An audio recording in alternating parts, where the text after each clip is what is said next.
and welcome to the true crime show Killer Bites. I'm Brandi. Thanks for joining me. In today's true crime case, the star witness that helped to put away a murderer is actually a parrot, man's other best friend.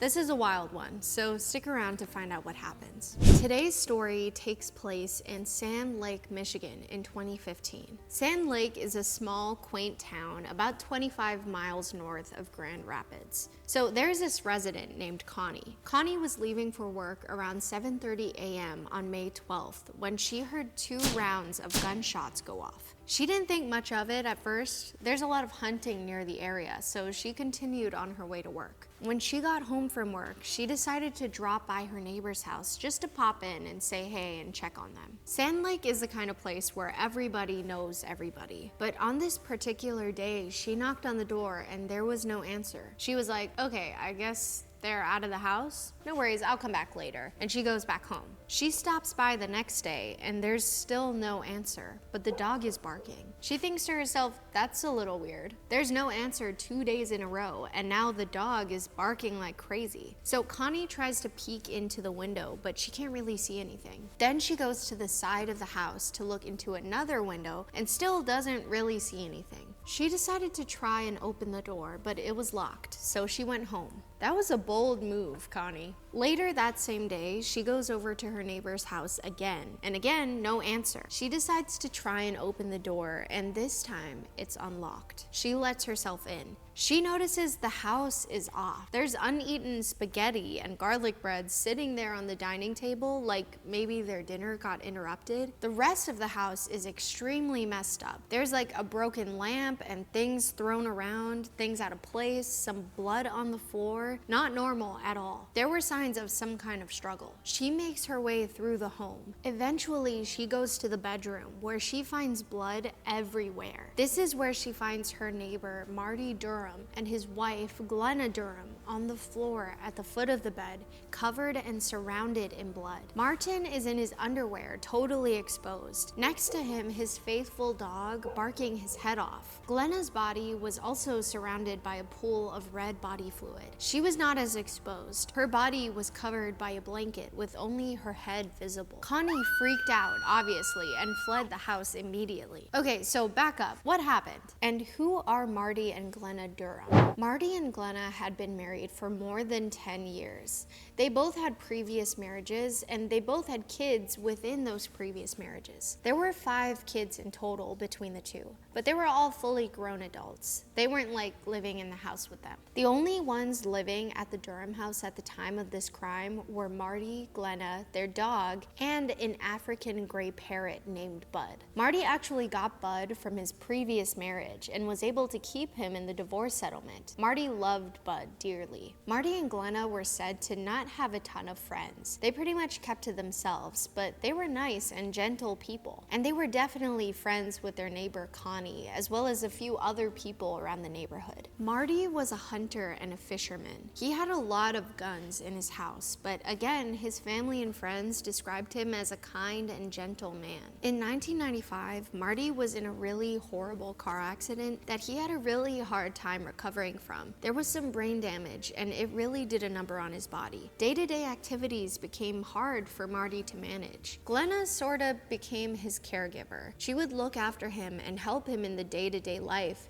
because it was hard for him after this terrible car accident. People said the two had a really fun relationship. They were madly in love and really cared for each other. They did bicker quite a bit, but it was more comical than hateful. It was just their way of communicating. They loved to talk to each other. The only problem in their relationship at the time was their finances. Glenna did receive money from the government for helping to take care of Marty in his current state. She received $3,153 a month as his caregiver. Marty received financial help in the sum of around $1,100 a month from the government for his disabilities. So together, they were making decent money. They lived very frugally, but liked to spend their money on their hobbies. Marty and his hunting, fishing, and traveling, and Glenna liked to gamble. but she wasn't very good at it. She loved to hit the casinos and spend every last penny she had there. With this habit, she started slipping further and further into debt. On top of that, she wasn't very upfront and honest about it to her husband, Marty. And Glenna, as Marty's caregiver, was in charge of all the finances in the relationship. She was in charge of making the mortgage payments on the house. But the thing is, she just wasn't making the payments. She was taking the money and going to the casinos and buying lottery tickets. They were getting very behind on the house payments, like a whole year behind on the payments. She didn't tell Marty about this either. And now there was a foreclosure looming, and poor Marty still didn't know. And just to put this into perspective, the mortgage payments were only like $700 a month, and they were making a combined total of $4,253 a month. So they definitely could make those payments. But in April of 2015, Marty's mom saw in the local newspaper that the house was going up for auction because of the foreclosure, and called her son immediately to check on him and ask him what's going on. So Marty then asked Glenna, what's the deal? And she lied. She was like, I'll call the bank and see what's going on, because I totally paid that off. Marty called his mom back and was like, nah, we're good, Mom. But they definitely were not good. On top of that, in May, Glenna got sick and Marty had a surgery, and the insurance company was refusing to help cover the cost of their medical bills. So she was fighting with the insurance company because they wouldn't pay off any of her bills. On top of that, Glenna had borrowed money over time to fuel her gambling addiction. And now some debt collectors started coming around and are trying to collect some, if not all, the money that she owes them. Glenna then stopped taking her depression medication, which made things even worse, as you can imagine. So it was a real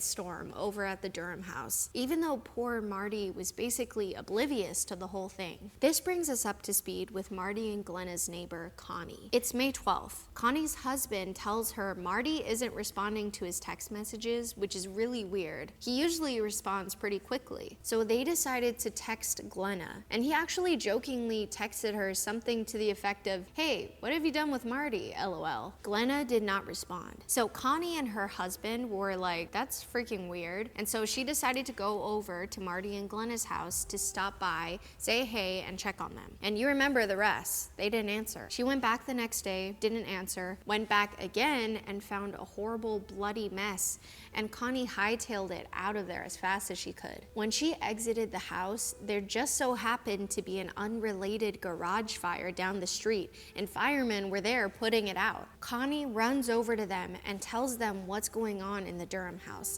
and asks them to suss it out. The firemen take a look at the scene, and they are horrified and then call the cops. The cops come down and take a look at the crime scene. They see a lifeless Marty with his dog sitting next to him, still barking his little head off. They inspect Glenna's body and notice that there are 2 bullet wounds to the side of her head, just over her ear. And all of a sudden, Glenna sits up. She shoots up and is all, what's going on? I don't feel good. Leave me alone. Everyone was shocked because at first sight, Glenna appeared to be deceased, but apparently she wasn't. They call for an ambulance.